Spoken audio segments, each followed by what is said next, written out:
The Suffolk market town of Bury St Edmunds provided the backdrop for the penultimate day of the Tour of Britain. This seventh stage was the longest of the race.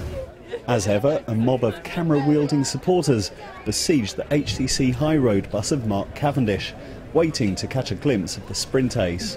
Today was expected to be a day to suit him. Yeah, we'll try and win. Hopefully it's a good sprint, see how it goes. Conditions today quite windy.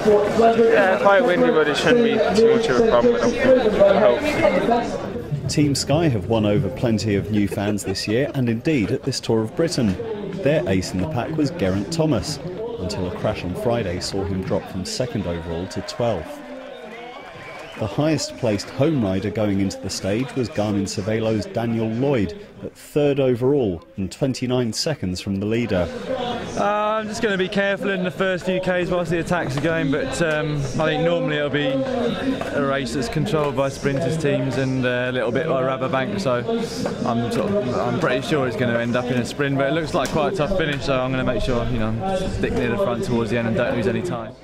This man remained the rider to beat though. Dutchman Lars Boom has held the IG Markets gold jersey since stage 3. His Rabobank team poised to ensure their man takes the top step of the podium in the finale in London. And so it was that an escape group of 6 riders, none of them a threat to Boom, was allowed to build up a hefty lead early on.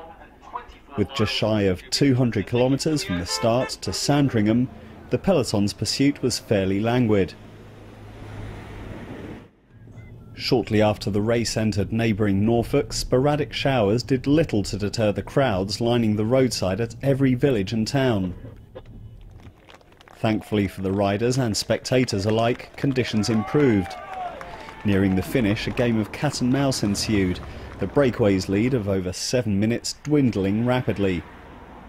But the sprint teams misjudged this particular chase, and the 6 stayed away, Lithuanian Gediminas Bagdonas taking a well-earned trip to the podium.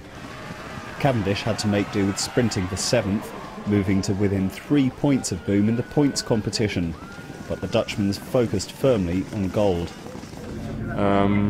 For me it was alright that the break stayed away. Cavendish wanted maybe a sprint, it's normal I think. For us it was okay like this. 28 seconds separate Boom from his nearest rival. Sunday's race of truth against the clock should seal it for him.